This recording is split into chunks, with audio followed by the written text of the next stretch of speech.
It's already game day for the Miami Hurricanes. What do the Canes need to do tonight against Bethune Cookman? You are Locked On Canes, your daily podcast on the Miami Hurricanes. Part of the Locked On Podcast Network, your team every day.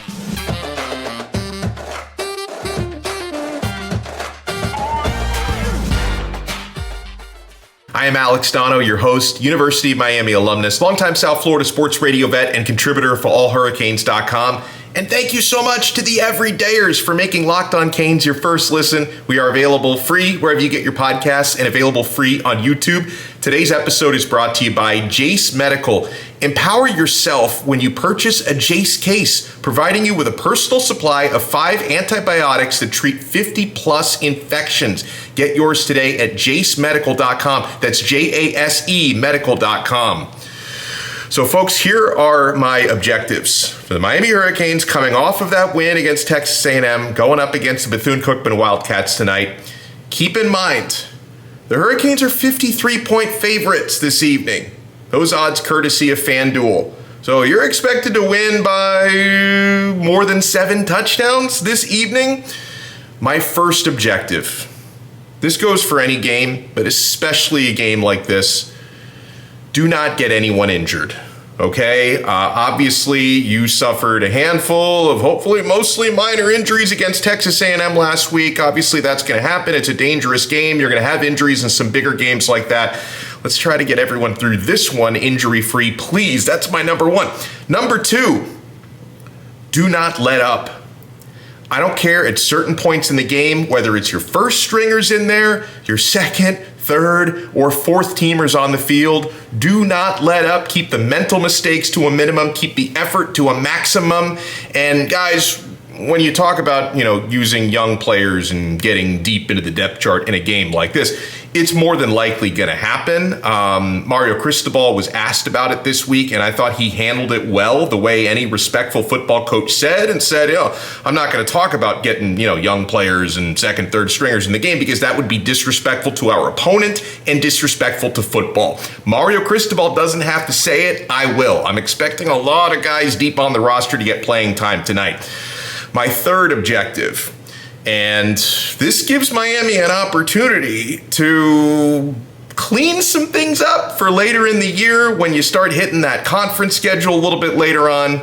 Please, please, please keep the penalties down, okay? I'd love to come out of this game with 0 penalties or maybe 1 or 2 penalties, something like that, because penalties have been a problem the first 2 games. We can overlook some of these things because Miami's getting the dubs. They're 2-0, but they've committed too many penalties in each of these first 2 games, and I know a lot of us didn't like some of the calls that were made in the Texas A&M game, but still, too many penalties being committed, okay? My fourth objective tonight against Bethune Cookman for your Miami Hurricanes, keep the Bethune Cookman Wildcats out of the end zone. Miami Hurricanes were able to keep a better than Bethune, Miami, Ohio team out of the end zone a couple of weeks ago. So if everyone stays focused on their assignments tonight, tackles well, no mental lapses, I see no reason why the Hurricanes can't keep the Wildcats out of the end zone and hopefully even pitch a shutout tonight, all right? So those are my objectives. Keep the Wildcats out of the end zone. Please, please, please keep the penalties down or even at 0. That would be awesome. Do not let up. Obviously, Miami's not going to keep their starters in there to try and cover the spread or anything like that. But no matter who's on the field, I want them playing with maximum effort, scoring, tackling, all the above, and do not get anyone injured. Now, the strategy with quarterbacks tonight could be very interesting, right? We expect Tyler Van Dyke to start the game, hopefully not have to play a whole lot, and obviously TVD stock is rising after that 5-touchdown, 374-yard performance against Texas A&M. We'd like TVD to have a quick evening, okay? So, do you play 2 quarterbacks behind him? Do you only play 1 quarterback behind him? Because, as we've discussed on Locked On Canes, the goal from Shannon Dawson and Mario Cristobal is to preserve the red shirt, if you can, from both backup quarterbacks. I know Brown's in his second year, but he didn't burn his red shirt last year, so he can use that red shirt this season. Emory Williams, true freshman, they'd like to keep his red shirt going. Based on the NCAA rules now, it was different a few years ago, but you can play in up to 4 games. Right? And it doesn't matter when. It doesn't have to be the first 4 games. You can play in up to 4 games throughout the season without burning a red shirt. So as long as Tyler Van Dyke stays healthy, you have that opportunity. So how do you strategize it tonight? Do you let TVD play a quarter and a half or a half of football and then you use Ja'Carri Brown for the second half? Or do you use only Emory Williams for the second half? Because I kind of wonder, since Ja'Carri's the more experienced guy, I wonder if they're saving Ja'Carri's 4 games for situations where you might, need him if something happens to TVD, if you're trying to save his 4 games. So who knows? Maybe we'll see 2.5 quarters of the true freshman Emory Williams tonight. But you'd love to see sharp execution from either or both of them when they play this evening. And it's not only about seeing multiple quarterbacks tonight. Hopefully, we're going to get to see a lot of those true freshmen in the class of 2023, maybe some of the guys we haven't seen play a whole lot yet. Robby Washington and Ray Joseph. We've seen Ray take some snaps and he had a catch in the first game. We haven't really seen Ray get the opportunity to fully flex what he's made of. Maybe we'll see some of that tonight. Will we see Chris Johnson Jr. get in at running back? I don't expect Mark Fletcher to play tonight, so Johnson may get some opportunities. There's a lot of freshman linebackers I want to see play because, the elder statesmen at linebacker have been really good so far this season with Kiko Malinois and KJ Cloyd and Wes Basaint and Corey Flagg, who's playing really well, all playing major roles. But I'd like to get some opportunities, to see the Malik Bryants and the Popo Aguirre's and the Bobby Washington, Marcellus Pulliam. I'd like to see them get some playing time tonight because, again, these guys have up to 4 games they can play in without burning the red shirt. And, a guy who has played a handful of snaps already. Heck, I'd love to see more tight end Riley Williams, the true freshman sensation. He's got 1 catch so far in the year. I'd like to see him get 3, 4, 5, 6 catches tonight. Let's freaking go. All right, so when we come back, we're going to open it up to you guys' questions. You've been hitting me up fast and furious on our exclusive SMS texting service through Subtext. You can click the link in the show description below. We're going to answer you guys' questions when we come back because you have so much on the game tonight, on the win against Texas A&M, on certain players we haven't really seen show out just yet, players we didn't expect to play well who are showing out already. Bottom line, my friends, we are only getting started right here on Locked On Canes. Keep it locked. Folks, I was so happy that Jace Medical is now aboard and a member of the Locked On family. The Jace case provides 5 life-saving antibiotics for emergency use. So, guys, we've learned in the last few years, through the COVID-19 pandemic, it can be very difficult to get the medications you need when you need them, and international supply chain issues. Sometimes it's hard to get these medicines on demand. Jace Medical is going to provide you so you are prepared. Do not be caught unprepared, my friends. So with the Jace case, my friends, all it takes to get a Jace case is to fill out a simple online form and in some cases jump on a quick call with one of our board-certified physicians. Everyone should be empowered to care for themselves and their loved ones during the unexpected. JaceMedical.com. That's JASE Medical.com. Thank you so much for making Locked On Canes your first listen and your first watch today. We are available free wherever you get your podcasts and available free on YouTube. And make sure tomorrow, Friday, you're checking out Locked On College Football Kickoff Live each Friday from 11 a.m. to 1 p.m. We go live on every Locked On College YouTube channel, including ours at Locked On Canes. We cover playoff implications, the conference rivalry games, and we go in depth like only Locked On can, including insight and analysis from our stable, of Locked On College hosts covering their team every day. Find Locked On College Football Kickoff Live every Friday from 11 a.m. to 1 p.m. on any Locked On College YouTube channel. You will not want to miss it. All right, let's get into your questions. You guys have been hitting me up on our exclusive SMS texting platform. You can click the link in the show description below to try it. It's through Subtext. All right, so we get one from someone in the 681. They didn't sign their name on this one, but they ask, is Cam Kinchins playing tonight? I will answer by saying this. I think there's a better chance the game tonight in Miami Gardens, Florida is delayed by a blizzard than Cam Kinchen's plays tonight. Let that man take it easy. Listen, I'm so relieved, and you guys know we've been praying for Cam and his family after, he had that collision and was stretchered out and airlifted out of the game last weekend. We're so thankful that he's doing well and that all of his tests were negative and that he's okay, but Cam needs some time off. So do not expect to see Cam suit up against Bethune Cookman. I don't know what his timetable is, but I'm not expecting to see it tonight. We just need him to rest up and get better. We get a question from Dat Dude 239 who says, hey, my question is, there were a couple of players I thought would get more snap counts in the Texas A&M game, and they may not have even played.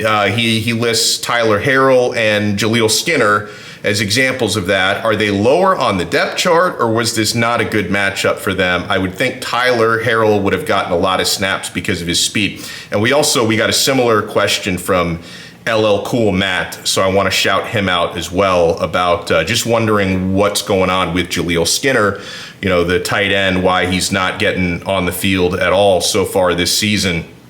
As far as Tyler Harrell at wide receiver, I think he's going to get more time, but right now, Shannon Dawson and Kevin Beard, they have clearly found their top three, okay? Xavier Restrepo, Colby Young, who's got touchdowns in each of the first two games. Jacoby George, who scored 3 freaking touchdowns last weekend against Texas A&M. These guys have been stepping up. They stepped up in the biggest game of the season so far, and that's why there wasn't a whole lot of rotation. Obviously, we saw Isaiah Horton get on the field. He only played 4 snaps, Horton, but he scored a 52-yard touchdown with one of those, so that was really awesome. But I just think that just based on that big of a game, they tend to keep their top three, with not a whole lot of rotation on the field. Obviously, in some of the games coming up, Bethune Cookman, Temple, hopefully even the Georgia Tech game, you're going to see more rotation and more opportunities. But at this time, I wouldn't read too much into Tyler Harrell not getting on the field a whole lot. I think hopefully his time is going to come. As far as Jaleel Skinner, my best guess, okay? Just reading the tea leaves here, the breadcrumbs, the clues. A couple weeks ago, before the season started, Shannon Dawson mentioned Jaleel Skinner is just someone who needs to put on more weight.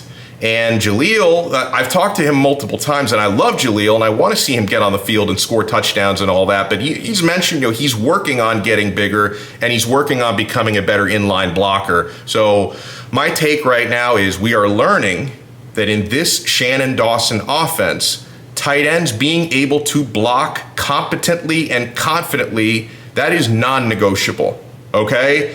So Cam McCormick, who actually did have a really big catch in the Texas A&M game, whatever he lacks as a receiver, he more than makes up for as a blocker. It's like having a 6th offensive lineman on the field and a really, really good one. And so that's got to be the reason here. Why Jaleel Skinner is not getting on the field, it's got to be because he's still working on himself as a blocker. And, he knows we're rooting for him because we're big fans of Jaleel Skinner on this show. We get a question from ND Hater 85 who says, hey, Alex, do you think we can expect to see Trevante Citizen before Miami's matchup with North Carolina? Your guess is as good as mine, man. I know Cristobal did say before the season started that they expect Citizen, who's stud running back, we haven't seen yet. He missed his entire true freshman season last year with a torn ACL. He had a setback last offseason. He's still been recovering from that. I think the recovery is going really well, but we've learned, you see what's going on with Elijah Arroyo, you see what's going on with Zion Nelson. These coaches and this medical staff, they are very, very cautious. I think maybe last year they might have rushed some guys back. They're no longer in the business of rushing people back. So your guess is as good as mine. And hopefully at some point this year, we see Trevante Citizen. I can't even put a percentage on it. What I go 50-50, 30-70, I don't know. But hopefully we'll find more information on how he's doing as the weeks and the months, well, hopefully not months, hopefully just the weeks go on there. We get a question from K. Dot who says, it seemed as if, staying with the running backs here, it seems as if A.J. Allen didn't play until the second half of Texas A&M. If I'm wrong, disregard. No, I think you're right. I don't think A.J. And actually A.J. had some good carries, but he didn't get until the second half. He says, why was that? Is he not the best back on the team? K-Dot, I think the answer to that is no. During fall camp, I thought he might be the best back on the team, but The game film, do not lie, okay? The way coaches utilize players in games, that does not lie. Henry Parrish, that is the best running back on the team right now. He's earned his spot. He's experienced. They trust him in pass protection, and he runs hard. AJ's also really good. AJ Allen could start on a lot of teams in America. He just isn't the starter at Miami right now. So he's an important member of that running back rotation, as we saw, throughout the first game and even the carries he got in the second game against Texas A&M. But no, to answer your question, he is not the best running back on the team right now. That is Henry Parrish. 818. Callie Kane says, looks like we found our 3 wide receivers. However, when are we going to see more of Ray? Is X, he says, I know X is doing awesome, but what we heard in the offseason, it seems like they are going with the vets mostly, but specifically X, George, and Young. Thank you, 818. Now, this gives me an opportunity to address, I think, one of the untrue rumors that was going around the offseason, because I saw this on Kane's Twitter. I saw this on some of the message boards from, people who don't have access to practice. Now, I have minimal access to practice because the media, we weren't even allowed to watch, practices in their entirety. We could only watch portions of it. But there was this rumor going around that Ray looks so much better in practice than X, and Ray should start. I saw a lot of people pushing that rumor. It wasn't true from my point of view. And Ray is awesome. I take nothing away from Ray Joseph, but just the idea that people were saying he's already better than Restrepo, it was not true. It's not true right now. It was never true. Maybe it'll be true someday. I mean, I don't mean this as any way to tear Ray down. I think Ray is going to be, the next Roscoe Parrish here at Miami. I love Ray. I think people were being a little bit disrespectful to Restrepo to try and perpetuate this idea that, he's already been clearly passed by Ray. It said that was a fantasy. I didn't see it happening that way. But yeah, you're right about, clearly, and we talked about it, they have a very good idea now who their top 3 wide receivers are. And Shannon Dawson, he told us right before the first game, we got to find out who our dudes are. That's the exact way he phrased it. Let's find out who our dudes are. They found out who their dudes are, my friends. We got some good questions I want to answer on the other side. An improvement this team is making that doesn't show up on the stat sheet. People want to know what's going on with Leonard Taylor. And man, I try not to do this, but after that win over the Aggies, there's people starting to look ahead at how many games Miami's going to win this year, how their big tough stretch of 4 games coming up is going to go. We know you got you covered. We will answer your questions right here. Keep it locked. We're not done yet. We're only getting started on an all-new Locked On Canes. I'm only getting started on Game Time. Folks, last-minute tickets. Get your deals today at Game Time. You can get into that building today for a couple of bucks when Miami takes on Bethune Cookman.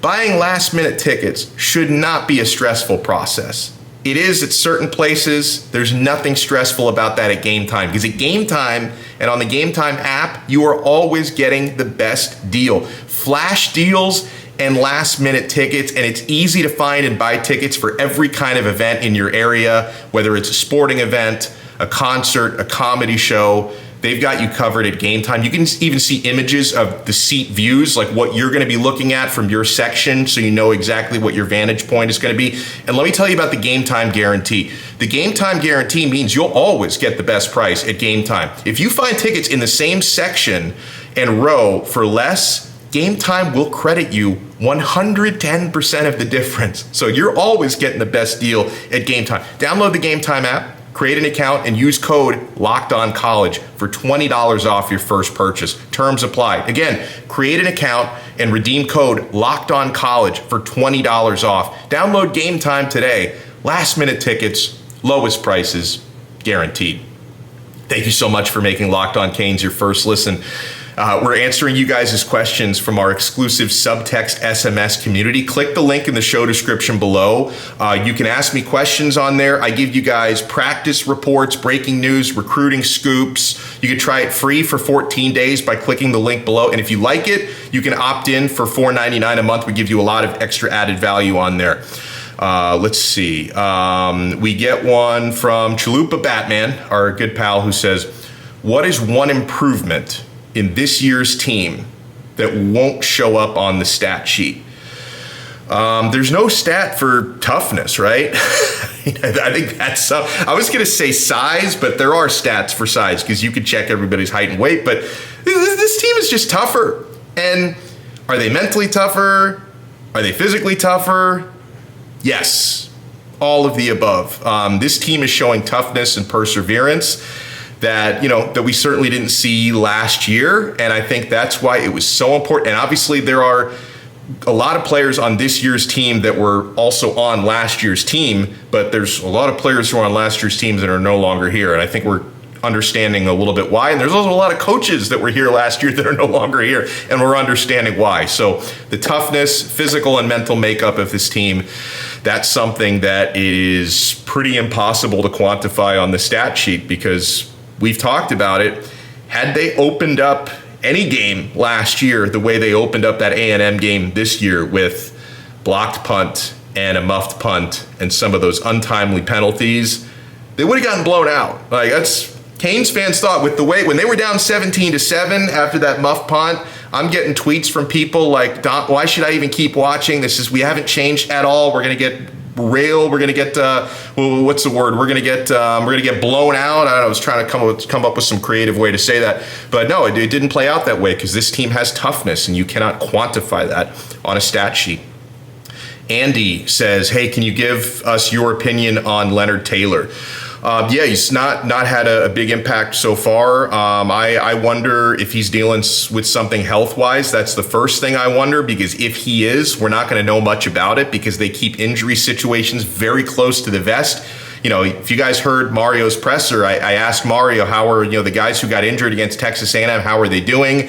We're monitoring them every day. That's it. That's all they talk about. So I wonder if Leonard Taylor is dealing with something. I also, I'd like him to play with a little bit more of a mean streak, right? Easy for me to say because I'm a really nice, smiley guy, but I'd love to see Leonard Taylor just get a little nastier out there and, just pretend the guy on the other side of the line of scrimmage owes you money or something. Just get out there and be a little bit angrier. So that's my take so far. We get a question from Jason from Middleburg who says, "Donno, do you honestly think Miami can go 4-0 or even 3-1 during the stretch coming up of North Carolina, Clemson, Florida State, and NC State?" Can they go 4-0?